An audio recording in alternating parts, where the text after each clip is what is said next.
Hey girls, Coach Katie here, and I want to talk about macros. If you have macros and calories added to your app, I just want to share a little bit of input on that and why they're set the way that they're set. I had a friend tell me one time that she went to a nutritionist, and the nutritionist put her on 1,250 calories every day, and she had a set list of things that she could have: cottage cheese for the morning, nuts as a snack, something, something, something, hitting only 1,250 calories every single day. She did it for 4 weeks, and at the end of it said, absolutely not. I cannot do this. I can't eat only this amount of food because I love food. I'm a foodie. That was one situation that happened. Situation two is I was talking with a client on a phone one time, and she said, I was eating 1,500 calories and not losing weight. So I dropped to 1,400 calories. I wasn't losing weight. I dropped to 1,300 calories. I am now, Katie, at 8 weeks of doing this, I'm at 1,100 calories and I'm not losing weight. And there's not any more that I can cut out of my diet. I am starving and there's no way that I can do this forever. Both of those situations happen so often. Either A, because the internet told us this is what we should do, a friend said that they were doing this and it works, when in reality they're going to put the weight back on. Or C, we just think, oh, in order to lose weight, we should eat less, move more. And I have to throw the eat less, move more out the window. Should you move more? Yes, you should go on a walk if you're not walking yet. You should try and hit 7,500 steps every day. The 10,000 steps creates an all or nothing lifestyle approach that I don't agree with. 10,000 steps is hard to hit almost every single day, and sometimes you're not going to hit it. Never sacrifice sleep for steps. If it is 10 p.m. and you have not hit 10,000 steps by 10 p.m., do not go on a walk around the block or in your bedroom looking at your watch trying to hit that 10,000 steps just so you can finally go to bed. Go to sleep. It's okay. I'm going to release you of trying to get 10,000 steps every day. 7,500, yeah. I believe that if we are just active humans who get up and we move around throughout the day and we don't sit at a desk all day and that we purposefully get up and move, we should be able to hit 7,500. Is 10,000 great? Yes. Maybe some of us do get that because we just lead more active lifestyles, but never sacrifice that sleep. So should we move more? Yes. If you're not moving a lot right now, move more. However, don't just start working out 6 days a week, because if you watched my video about the programming cycle and you're working out 6 days a week, you've also learned that that might be a reason why your body's gone into stress overdrive and now it's storing fat. So we don't need to move more in terms of going to the gym and doing all this cardio. We need to move more in terms of let's be less sedentary and be more not sedentary. And eating less? Well, eat less of the wrong foods at the wrong time of day. Should we eat donuts in the break room at work? Probably not. Should we have a donut with our kids on a Thursday morning before school because that's a tradition that we have? 100%. If my kids and I wanted to eat a donut every Thursday, we would go have donuts. I love Oreos. They're a very big part of my lifestyle, and I eat Oreos. I don't think I should eat less of them. I feel fine eating the amount of Oreos that I eat. Maybe it's like 6 a week. I also get Chick-fil-A with my kids every single Wednesday, and I get a chicken sandwich. I'm not going to eat less of that because it makes me happy. Also, that eat less mentality pushes us into that realm of I need to eat less calories. Now we're in this hole that our body can't handle, and we start to store fat. And it starts to say, hold up, sister, I'm starving and you keep feeding me less. Well, I'm just going to go into hibernation, store all this fat in case you forget to feed me, which it seems like you keep doing. So I will store this fat to stay warm because you can't seem to understand that I'm hungry. And now our body, instead of burning fat and losing weight when we cut calories, starts to store fat and backfire on us. And that's why we put the weight back on. I maybe just created this like mind blown moment in your head. Eat less, move more goes out the window. We change it to eat less of the wrong things at the wrong time of day. We don't eat random donuts in the break room in the middle of the day. We purposefully eat them with our kids. If that's a thing that we do weekly, fine. We don't just eat a cheeseburger out to lunch with our coworkers. We choose healthier options. We eat less of the wrong things at the wrong time of day. We move more than we have been if we lead a sedentary lifestyle. We don't overly train our body into the place where it stores fat. Both of those scenarios create a stored fat relationship with our body. It says, I'm not getting enough food, store fat to stay warm. I'm overtraining, store fat because I'm exhausted and you're asking me to do more. No, I only have energy to do what you're asking me to do. I have no more energy to even, you're making me go for 2-hour elliptical rides every day. I don't have energy to do that, much less burn fat in your favor, your body's saying. So it starts to store fat. Both create a negative relationship with your body and metabolism. And you, in our minds, not you, we think, eat less and less and less and work out more and more and more. And now our metabolism is like, what is happening? So that is not what we do. We're here to talk about macros, the calories, and maybe you looked at them and you're like, 1,700 calories?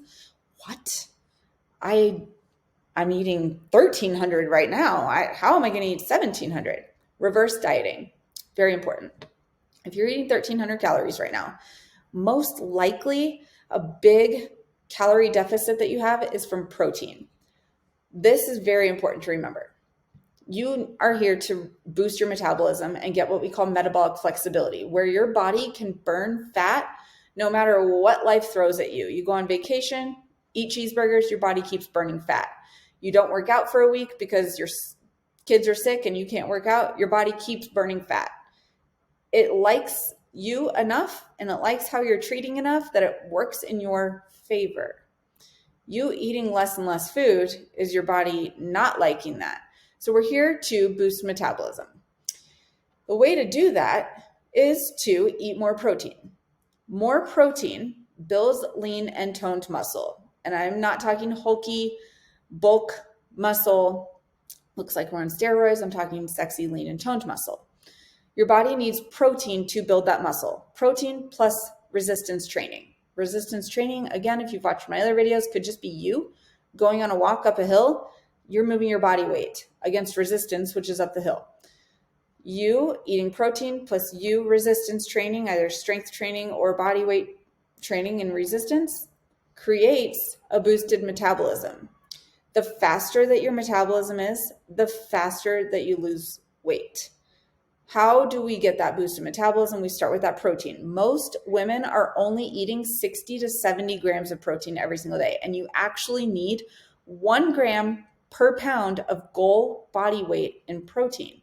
If you weigh 180 pounds and you want to be 130 pounds, you need 130 grams of protein every single day. And you're like, I'm sorry, what? 130 grams? And you've been tracking and you realize that you're in that camp of women only getting 60 to 70. I was exactly in that same place. I was doing Whole30 challenges, eating clean. No one ever told me about protein. And I was just eating salad. That's fine. Blend up cashews to make Alfredo. Like, freaking took 3 hours to do that. Stupidest idea ever.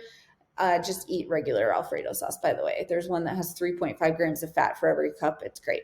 Bertelli's, I think. Okay.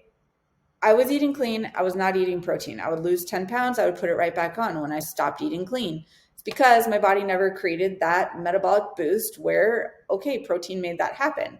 We have to increase that protein. And most of your deficit is coming from protein. The next deficit is from carbs, but we'll talk about that in a minute. If you haven't heard my analogy of the carb car. Carb cars are driving down the street and there's protein standing on the sidewalk. The protein's hitchhiking. And the carb car is like, oh my gosh, you guys get in. And the carb car starts driving the protein to the bloodstream where it transports it, deposits it. And now the protein's like, I'm in my place to build muscle.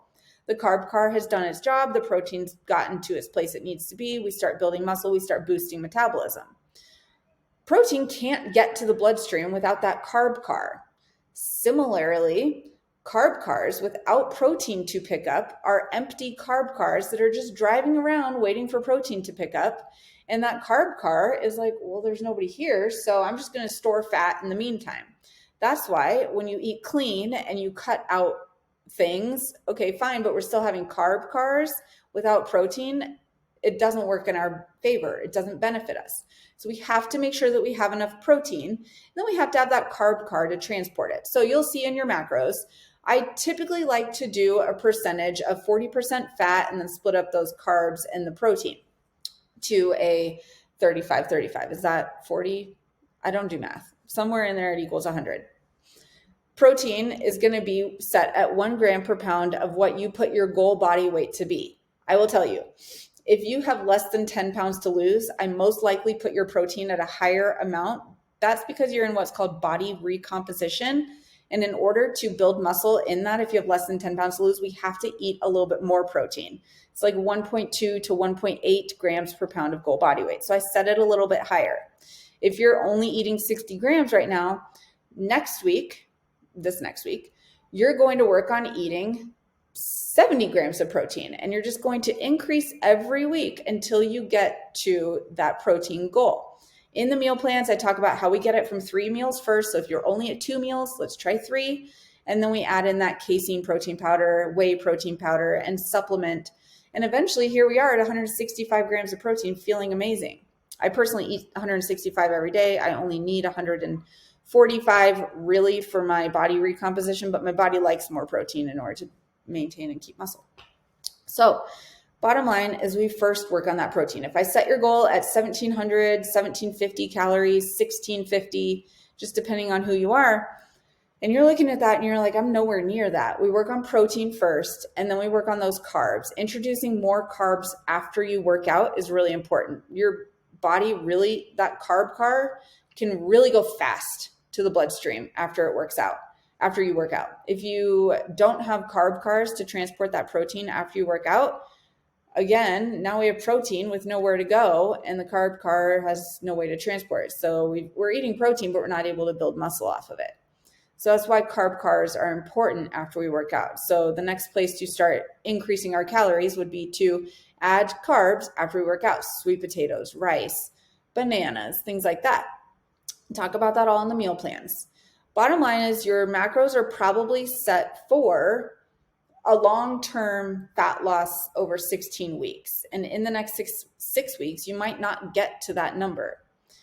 In 16 weeks, you probably will get to that number. And eventually, you want to get to a place where you're maintaining your weight and you're eating about 2,000 to 2,200 calories and you're maintaining your weight loss goals because now you're eating more and your body loves it. Right now, we're just focused on if you're under that calorie number, increasing. Now, if you're on top of that calorie number and right now you're at 2,000, most likely it's coming from carbs and not from protein. So again, you need to increase your protein. Most of us, I would say 90% of us, are not eating enough protein when we start things like this. So we're going to first work on whether or not you're in the boat of people that are not eating enough or the boat of people that are overeating. More protein is very important. So we start there. And then either increasing carbs if you're under eating, decreasing those carbs right off the bat is really important. From 2,000 calories, if you're getting like 240 grams of carbs every day, you want to decrease that down a little bit so that your body can actually finally start to burn some fat. And those carbs are usually coming from processed foods like McDonald's or chips or ice cream, things like that. So if we just start eating healthier in general, we're going to see a lot of change there if you are overeating right now. And eventually you're going to get to this place where your body's like, I really love what you're doing and let's stay here. And you intuitively just know what to do every day and you don't have to track anymore. I don't know the last time I tracked my food. I think I tracked it for a training one day and I was pretty much spot on with everything because I can just see a plate now. And that probably took about 3 months to really just be able to see a plate, not have to track food anymore. So you definitely don't have to do that for the rest of your life. This is just here for you for reference. And let me know if you have any questions on the calories, but I did just want to mention that. If in 2 weeks from now, you're not seeing results and you're at a plateau, think back to all the things that you're learning right now. Am I eating 90% of the time single ingredient foods? Meaning if I eat 21 meals every week, 90% of that is 19. Let's round up and go to 20. It's 19 and a half. Let's go to 20. That's math I do know because I've said it 1,000 times. Any other math on the fly? I don't know that. 20 meals out of your 21, are they single ingredient? Meaning, easier said this way, did we cook them at home and we know exactly what's in them? Okay, great. 1 meal we went out to eat this week. Great. You're going to get to a place after the next 6 to 10 weeks where you can get away with 2 meals per week. Probably I do Chick-fil-A with my kids on Wednesdays and we get pizza on Fridays. And I do that. Don't think twice about it. And 2 of my meals are not cooked at home. and my Oreos, the side Oreos, my side chick. Okay, so we've got, 1 second. I just went into an Oreo coma for a minute and totally forgot what I was talking about. 90% of your meals are cooked at home, single ingredient. Are we eating enough protein? Are we walking enough and moving more than we did prior to this if we were sedentary? Are we moving too much and stressing our body out? Are we increasing our weight to keep boosting our metabolism, keep creating that good stress on our body? Are we undersleeping, meaning I keep watching TV until 11 p.m. and I know I should turn it off at 8:30? Are we stressing our body out before we go to bed by looking at our phone? There's a certain level of natural melatonin that needs to rise when we're sleeping, that needs to jump on top of the cortisol that we have every day in our body. Cortisol is our body's leading stress hormone. And if cortisol never has a chance to come down and natural melatonin never has a chance to come up, and they're combating with each other all night, cortisol will always win. You'll wake up feeling stressed, and that's why we have belly fat. Get off your phone 30 minutes before bed. Get off the TV 30 minutes before bed. And I promise you, melatonin finally has a chance to jump on top of cortisol.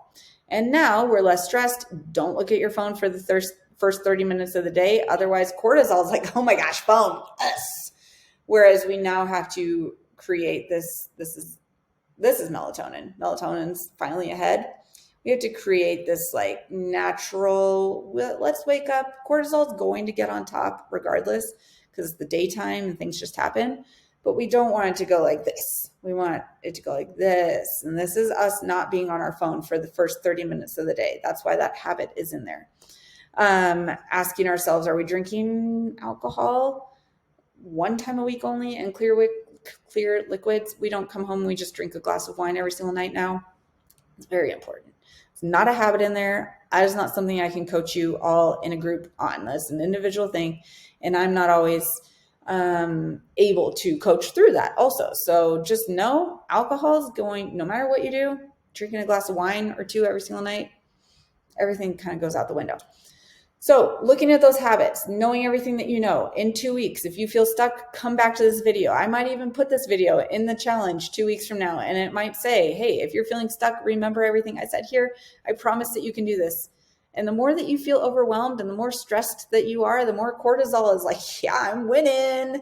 And the less your body's like, I want to win, but I can't because you're stressed out about this so much. Because you're emotionally driven by these results instead of factually looking at facts. Am I or am I not cooking my own food and eating healthy stuff? If I'm not, well, that's the first thing that we should work on. Nothing else matters. Am I or am I not eating enough protein? If I'm not, well, I guess I should work on that. Those two things kind of go hand in hand. Nothing else really matters. Factually, am I doing this or am I not? Versus, I feel overwhelmed. I don't know what to do. Look at the facts. In 2 weeks from now, if you're stuck, that's what you're going to do. I'm going to put this back in the thing in 2 weeks in the challenge. You're going to watch this again if you feel stuck. Third thing, am I or am I not drinking wine every night? I am going to add that in here and mix with, am I drinking enough water? Factually, if I'm not drinking enough water and I'm drinking a lot of wine, I should flip that. Am I or am I not on my phone all the way up until bedtime? Well, factually, let's not be on our phone because we realize that we are, and that's data.